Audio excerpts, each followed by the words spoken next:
Dulu pas masih kecil sih kelihatan, ini calon presidennya yang baik, ini calon presidennya yang jahat gitu. Gue sih mungkin karena masih kecil juga gitu kan. Tapi sekarang diksimu itu loh. Iya, terus kayak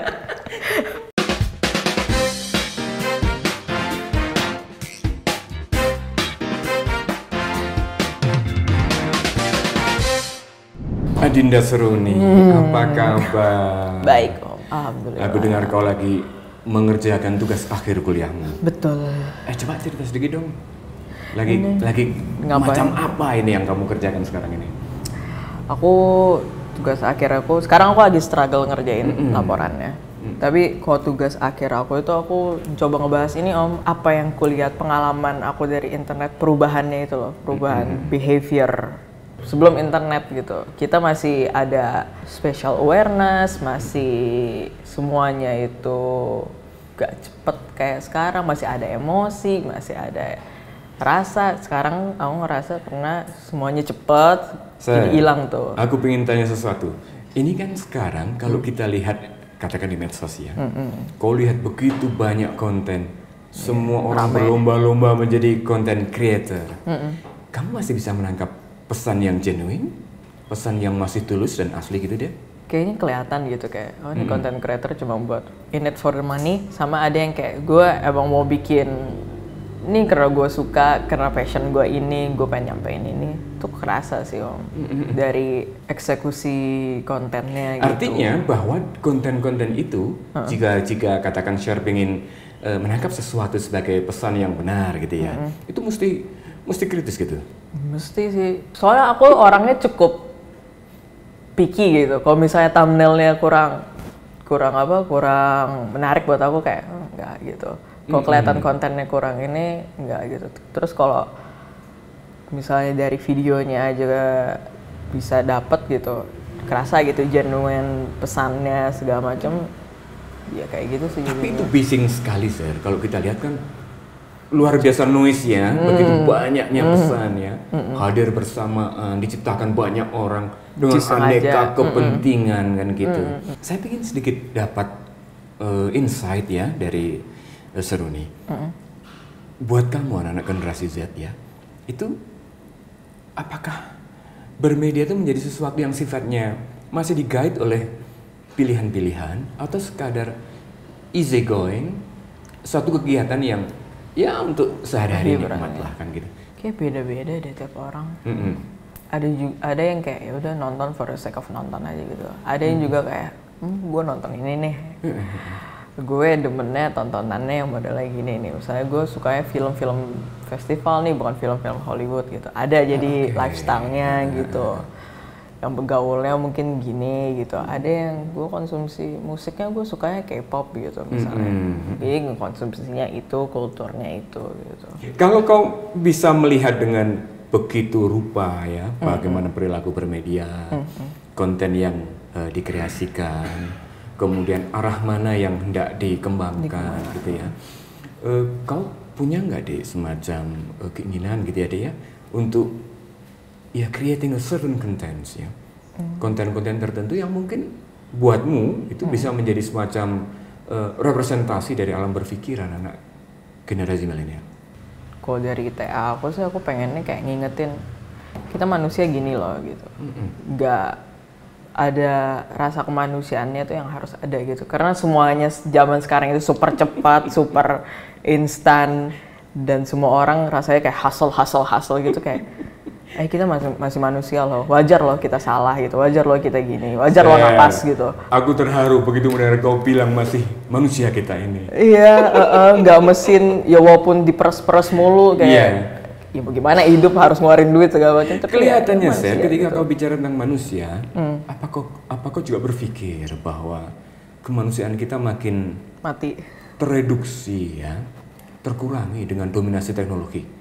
Kau anak milenial, mungkin kau bisa bicara dengan bahasamu sendiri tentang itu. Aku ngerasa sih, karena kalau aku orangnya tuh males banget texting, chatting gitu.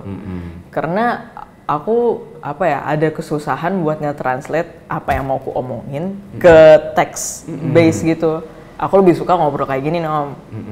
Nah, aku ngerasa karena ada chatting itu kan juga apa ya, emosi kita nggak ketahuan kan. Paling kita pakai emoji gitu. Nah di situ aku ngeliat kayak kayaknya rasa kemanusiaannya juga kurang gitu. Emosinya nggak ke-translate gitu. Artinya bahwa meskipun ada emoji, dia tidak mewakili keseluruhan emosi kita. Bisa aja kan aku ngechat Om kayak hahaha caps lock gede, sementara aku kayak gini aja gitu, biasa aja gitu. Soalnya aku kejadian kayak gitu. Nah begini Sir, di dalam dunia yang serba termediasi ini, betul, di mana komunikasi yang kita kembangkan begitu termediasi, itu bagaimana kita how to find the truth? Nah itu di dalam dunia yang sudah serba termediasi itu PR-nya. Iya, mau cari apa sih yang benernya, beritanya apa sih sebenarnya, mau nggak mau ke lapangan atau enggak pun nonton TV ke berita, ke apa channel-channel berita juga kayak ini stasiun TV ini pasti dia lebih bias ke sini, lebih bias ke situ. Soalnya kalau udah ada mediasi tuh udah beda gitu. Iya, itu kalimat yang terakhir itu sangat cerdas, bahwa ternyata bahwa di semua message dan konten yang disampaikan di belakangnya ada interest ya, ada kepentingan. Ada kepentingan. Seru ini juga melengkapi diri kadang-kadang ya dengan semacam ilmu melek media gitu, media literasi gitu. Biar gak jadi korban banget gitu loh. Iya. Masih bisa menimbang, masih bisa. Karena sekarang kelihatannya makin tipis perbedaan yang satu dengan yang lain. Kalau aku sih misalnya ada berita ini, berita A gitu. Dari yang pertama aku lihat dari media mana gitu. Misalnya dari berita ini, bahkan aku cari juga kayak dari source yang lain gitu. Kalau aku tertarik. Kalau nggak tertarik sih ya udah cuma cukup tahu ini ada kejadian ini di sini karena ini, oke gitu. Masalahnya adalah kau tidak terlalu tertarik pada banyak hal, Dek. Kau tertarik pada yang kau happy. Nah itu masalahnya, kita dimanjain sama teknologi itu Om. Kayak gitu, algoritma kan. Kita emang dikasih lihat kayak nge-search topi aja. Bisa itu topi yang kayak Om pakai, nge-search topi itu, ntar muncul tuh semua di Instagram Story iklannya tuh kayak gitu. Jadi kita udah di tailor untuk kayak ini nih yang kesukaan lo semua. Jadi dia agak susah buat ngelihat apa yang nggak dia suka gitu, apa yang nggak dia tertarik. Itulah gitu. Cara kamu berkomunikasi dengan mesin. Iya gitu. Atau kau dikuasai oleh mesin. Makanya aku ke TA aku ya biar kita inget nih kita manusia gitu. Nggak semuanya yang lo lihat tuh lo suka gitu. Luar biasa. Jadi masih berusaha untuk independen di tengah segala hal yang serba menghegemoni begitu. Iya sih. Tapi pusing juga Om kayak. Ya terpujilah, itu satu tindakan yang saya kira buat anak muda gitu ya, sesuatu yang distinktif lah. Masih peduli ke sana. Ngops dulu. Kacang Om. Ya silakan. Mau satu dong Om ini.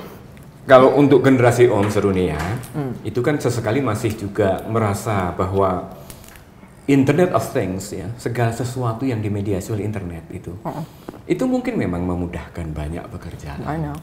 Soalnya adalah begini, ketika Internet of Things ya sudah menjadi bagian dari hidup kita, sehari-hari kita, kamu masih bisa nggak menangkap sesuatu yang katakanlah kebenaran yang sifatnya punya kepublikan yang tinggi. Kalau ini kita bicara soal yang mungkin tidak selalu suka kamu. Sebentar lagi akan menjadi voters. Kau akan punya hak suara. Iyalah, kau warga negara Republik Indonesia yang terhormat, bermartabat, terdidik, gitu. Pasti kau akan masuk dalam suatu kesadaran ya, untuk menjadi seorang warga negara yang baik. Apa sih sebenarnya yang ada di dalam pikiranmu ketika kau suatu saat nanti akan tiba masamu untuk menentukan pilihan itu? Dulu pas masih kecil sih kelihatan ini calon presidennya yang baik, ini calon presidennya yang jahat gitu.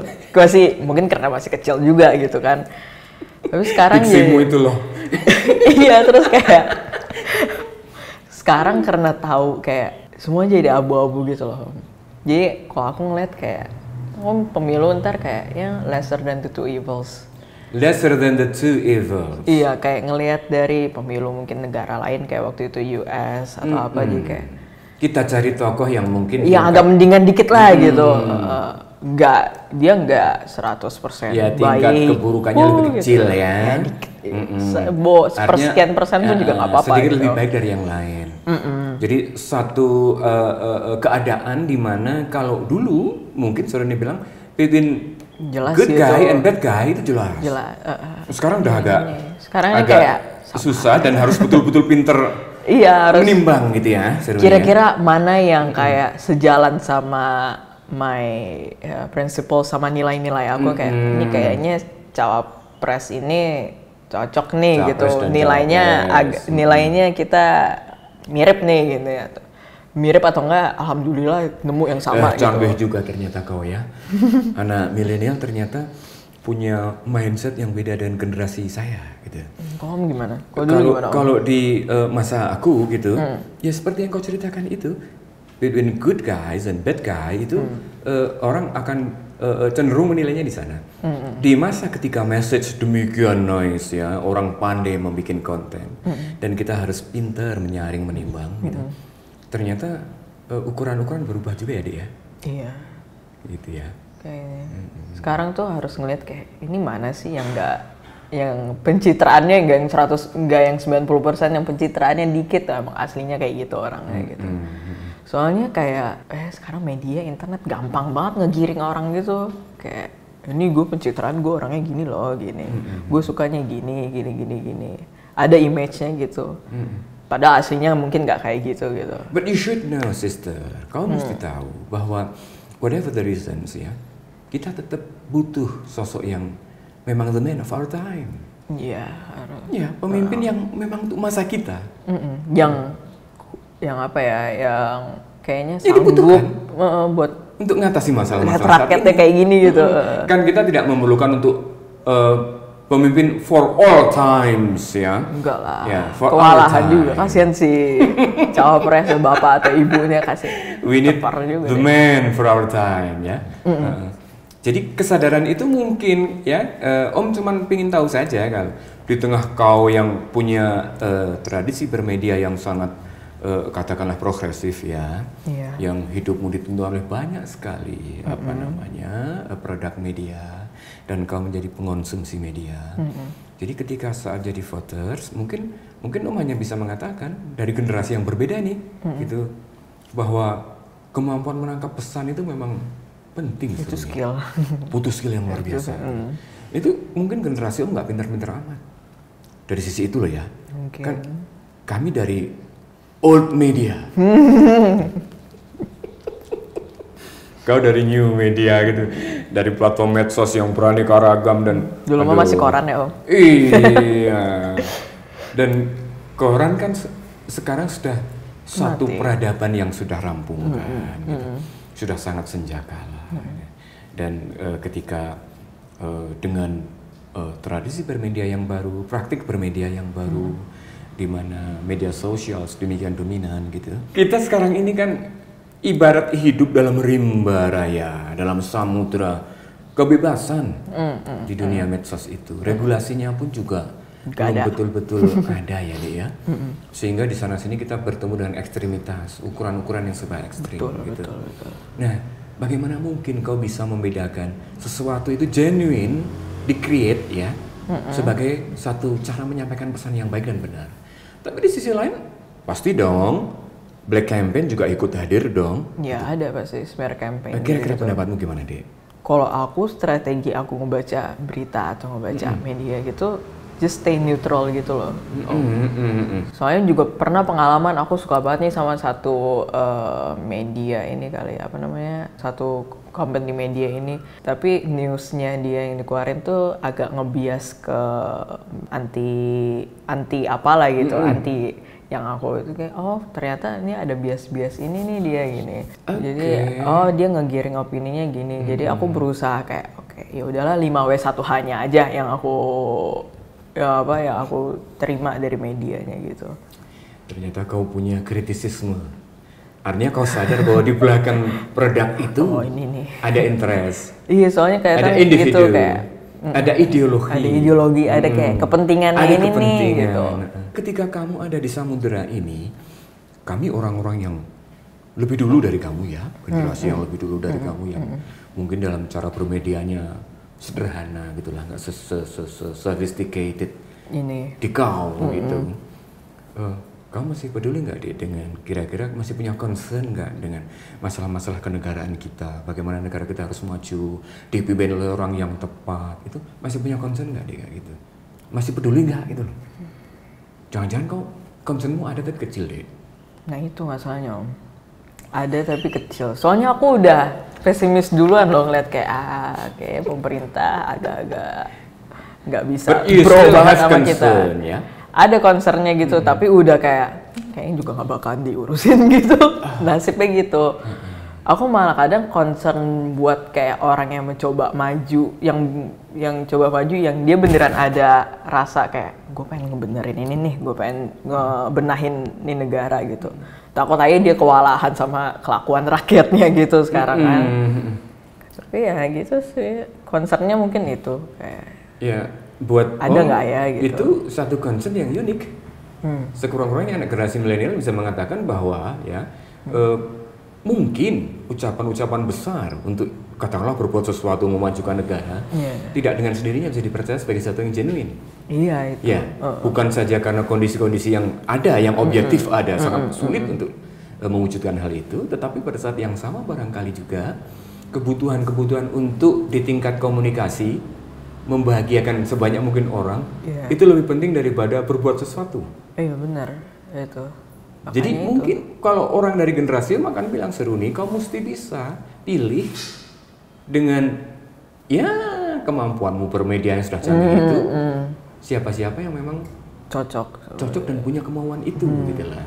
Dan melihat jumlah populasi kamu nanti yang paling banyak Om. Banyak sekali, 84 juta orang atau kurang lebih 34% dari total jumlah voters. Rame juga ya. Suatu angka yang besar ya.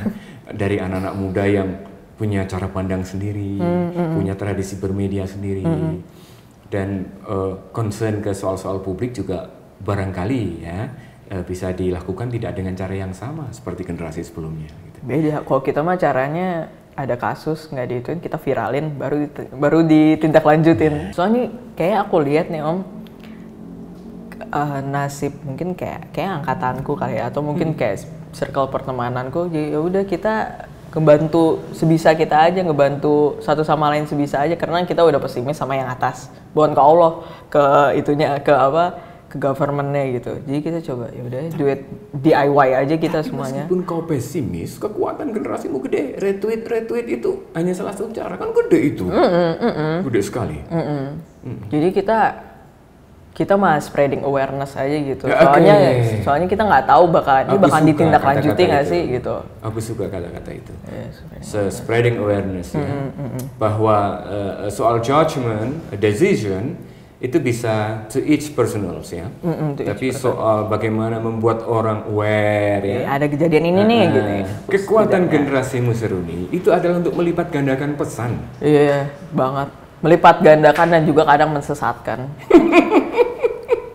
Dan kadang cari ribut doang. Iya, di dalam pesan itu kan bisa saja ada yang genuine, iya, ada yang cuma jujur, tapi ada juga yang cuma kau bilang main bacot, gitu loh. Dan bahagia berbacot itu yang bahaya. Nah, iya, masalahnya tuh orang yang kadang yang berkoar-koar tuh cuma gue pengen ribet aja gitu, gue pengen cari cloud aja gitu. Eksis dengan cara itu, menunggangi crowd ya. Dan crowd itu memang isinya macam-macam gitu lah. Kalau kita kembali ke yang discuss soal isu-isu kepublikan ya, lebih konkret lagi ditarik katakanlah ke pemilu ya, begitu.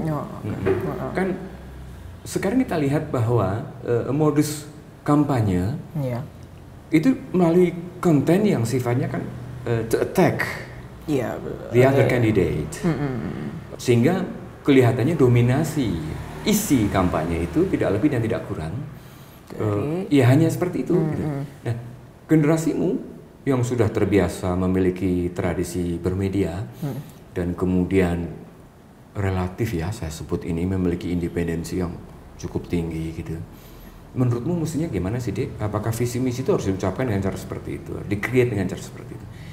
Kelihatan gitu kalau misalnya ada yang nge-kampanye tapi buat dia smear campaign buat yang other candidate tuh kelihatan gitu Om. Jadi kayak kalau aku sih personally iya nggak bakalan ngelihat yang kayak gitu. Kayak males juga ngelihat kalau yang kampanyenya caranya ngejelek-jelekin gitu. Karena kayak lo ngejelek-jelekin dia kayak what's good in you juga gitu. Iya sih paling itu sih, harusnya visi misi ya udah lu jelasin aja. Ini gue gini nih. Kayaknya nggak mesti harus mencorengkan nama yang satu lagi. Soalnya kelihatan elunya jadi kayak lu petty banget sih gitu. Yes. Iya. Saya kira kalimat itu benar ya. Apalagi buat orang seusia Om ya, yang sangat katakanlah memahami bagaimana rivalitas, dinamika kan gitu kan, kompetisi kan gitu. Jadi sebenarnya makin kesini kan kita juga ingin mendengar gitu ya, satu cara baru, peradaban baru, tradisi baru, dan mungkin kalian generasi muda yang akan memulai lahirnya tradisi berkompetisi politik yang lebih fair ya, dan tidak digerakkan oleh semata-mata ya ketidaksukaan, kebencian dan. Apakah kamu juga merasa itu satu hal yang buat generasimu penting? Penting sih, soalnya image-nya ngaruh kan jadinya gitu. Jadi kayak yang pelaku yang smear campaign atau black campaign itu jadi kayak. But let me say that I'm happy now. Ya, karena sekurang-kurangnya dengan ngobrol sama sekarang saya juga mungkin perlu loh tahu bahwa program ini kan sebenarnya juga suatu upaya ya untuk ikut menghadirkan begitu ya satu cara ya memberi ruang, memberi ajang kepada terutama generasi milenial ya, bahwa tradisi kita berpolitik, peradaban kita berpolitik itu harus makin maju, makin dibimbing oleh prinsip-prinsip yang menegaskan kepublikan dan kebaikan umum ya, dan tentu tidak memberi ruang lah kepada black campaign. Betul, ya, atau justify all the way, yang menghalalkan segala cara itu kan justru di tengah praktik bermedia yang masih memberi banyak ruang kayak gitu, kita ingin hadir dengan ya beginilah cara bermedia yang bagus, yang baik, yang baik lah. Ya tentu kita tetap harus loh ya, kita kan hidup bersama nih, punya kepentingan bersama, dan pastilah kita juga dibimbing oleh kebaikan bersama. Om bahagia, seneng kita bisa sharing ya. Syukur. Dan kamu sehat walafiat selalu ya.